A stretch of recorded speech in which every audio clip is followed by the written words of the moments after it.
Nunca o papel das lideranças foi tão questionado, sejam lideranças políticas, das artes ou mesmo da economia. Ao mesmo tempo, nesse mundo doido, nesse mundo VUCA que a gente vive, nunca o papel das lideranças foi tão importante e tão fundamental nesses tempos desafiadores. Dessa discussão emerge a pergunta: quais são os desafios que afligem os líderes de hoje em dia, Marcelo? Pois é, Alexandre, eu acho que são vários, porque o mundo está mudando muito rapidamente, radicalmente, disruptivamente. Então eu acho que nessa mudança na relação líder-liderado, na relação empresa-líder, certamente muitas coisas precisam ser repensadas e uma nova cartilha vai surgindo. Mas, pelo menos de maneira sintetizada, duas coisas eu acho que precisamos destacar aqui nesse início. Uma delas é justamente o líder ter esse desapego de modelos de sucesso. Então esse é um grande desafio, sabe? De você pensar novas formas de fazer, aquilo que você já faz bem feito e você está acostumado a fazer daquele jeito. Esse é um grande desafio porque é muito mais produtivo na cabeça das pessoas que aquilo está funcionando, continua fazendo do mesmo jeito. Só que no mundo de hoje, em que as mudanças são radicais, como eu disse, e precisamos de inovação, nós líderes precisamos ser os primeiros a enxergar novos caminhos para fazer aquelas coisas que fazíamos, até porque, muito provavelmente, os resultados que nós vamos buscar também são diferentes. E quem faz sempre as mesmas coisas tem sempre resultados piores, na verdade. Então, o que eu costumo dizer é que os líderes hoje, enquanto gestores, eles têm um desafio de se desapegar de fórmulas de sucesso, desapegar do seu caminho de segurança.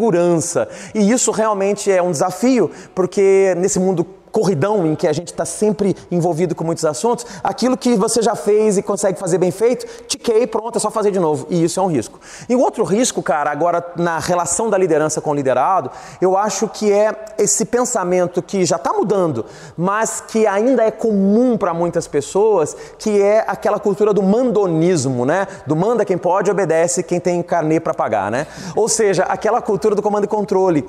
Porque também é muito mais confortável para um líder gritar e as pessoas ouvirem, ele determinar e as pessoas seguirem, ele não precisar dedicar tempo para conversar, para desafiar, para dar feedback, ou seja, um monte de gente fazendo o que ele manda perfeitamente, executando, só que isso não tem mais a ver com os novos tempos, primeiramente porque o liderado não é mais assim, ele quer saber o porquê das coisas, ele quer ter uma causa, um propósito, ele quer dar ideias, então o liderado mudou. E outra coisa, as próprias empresas estão exigindo dos líderes uma nova conduta, como dissemos aqui, mais inovadora, uma conduta que tem que ter mais gente pensando e não apenas fazendo. Então esse líder que fica confortável em dar a ordem, querer que as pessoas sigam, ele não tem tanto espaço mais. Então ele tem que entender que o papel dele hoje é um papel muito mais de desafiar as pessoas e em vez de ser um líder com pessoas ajudando, é o contrário. São pessoas fazendo o que tem que ser feito, inovando, criando, dando ideias e ele apoiando para que essas coisas aconteçam. Eu acho que são dois grandes desafios porque eles são contra-intuitivos, pelo menos naquela visão tradicional que nós temos do que é um papel de um gestor. O que você acha? Que bacana, Marcelo. E é legal você tocar nesse ponto da liderança, né? Porque eu acho que um dos desafios da liderança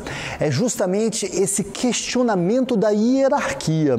A hierarquia sempre foi para os líderes, pelo menos os líderes de antigamente, uma espécie de pilar na qual ele ancorava o exercício da função dele, né?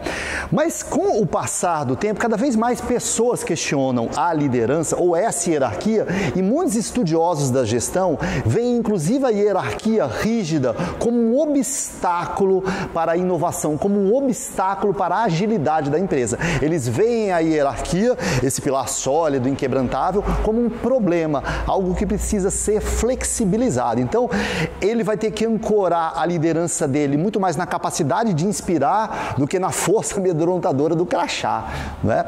Por outro lado, acho que isso pode ser uma coisa boa, porque liberta um pouco o líder dessa coisa de ser infalível, super-herói, né? Já estão falando até de que todo mundo vai ser uma equipe de vários líderes, todo mundo vai ter que se autoliderar, né? Então, acho que uma questão é essa. A outra que eu vejo é esse desafio de conciliar a gestão do agora, do presente, sabe, com um olhar no futuro. Ou seja, vai ter que, o couro está comendo, tá tsunami toda hora, então ele vai ter que gerir esse caos, mas sem deixar de pensar, sem deixar de ter um olho no futuro. É assim, tem que pagar a fatura, mas tem que pegar o futuro ao mesmo tempo.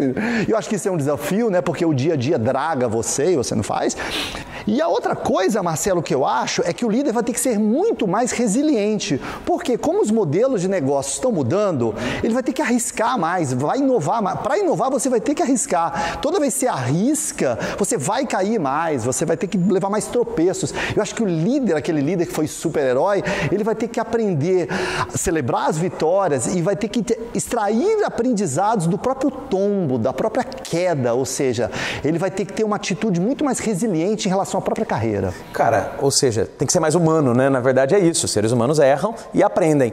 Bom, em resumo, Alexandre, com tudo que você está dizendo e com o que eu também disse, a gente poderia dizer que o líder ele tem que ter uma gestão mais ambidestra, né? Ele tem que trabalhar bem com as duas mãos. Uma mão que é a mão mais natural, no meu caso a mão direita, que já acontece naturalmente, que é o olhar o hoje, o olhar o cotidiano, o olhar a geração do resultado imediato, o fazer o que é urgente, ou seja, aquilo que precisa de uma atenção imediata, porque senão as contas não serão pagas. Por outro lado, tem uma outra mão que para você virar ambidestro, você tem que forçar, pegar um caderno de caligrafia, que na maioria das pessoas é uma mão não tão acostumada a fazer as coisas tão naturalmente. E eu acho que essa ambidestria é natural, porque essa mão que a gente tem que forçar um pouquinho mais é a mão da inovação, a mão de focar o que é importante antes de virar urgente, a mão da geração de resultados no futuro, a mão do olhar o que vem lá em frente e trazer para o hoje para já começar a planejar, a mão do aprender com o erro. Então eu acho que, em resumo, um grande desafio das lideranças